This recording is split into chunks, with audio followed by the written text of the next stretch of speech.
మనుష్యుల హృదయాలందు భయం ఎప్పుడూ కొలువుదీరి ఉంటుంది.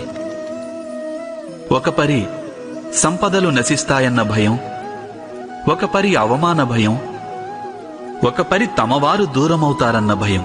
అందుకే ఇలా భయం కలగడం మనందరికీ సహజమే అనిపిస్తుంది.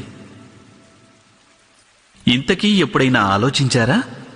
ఏ స్థితి లేక వస్తువు భయానికి కారణమవుతుందో వాస్తవానికి దానివల్లే దుఃఖం కలుగుతోందా? లేదు, అలా కలిగి తీరాలనేం లేదు. ఎంతోమంది అనుభవాలు ఏం చెప్తున్నాయంటే, ఈ భయానికి గురి కావడం వలన భవిష్యత్తులో దుఃఖానికది నివారణ కాబోదు అని. భయం కేవలం రానున్న దుఃఖం యొక్క కల్పన మాత్రమే. వాస్తవికతతో దీనికి ఎట్టి సంబంధమూ లేదు. భయం అంటే ఏదో కాదు, అది కేవలం వట్టి కల్పనేనని తెలుసుకొని దాని నుంచి విముక్తులై నిర్భయులవడం అన్నది ఏమంత కఠినమా? దీని గురించి తప్పక ఆలోచించండి.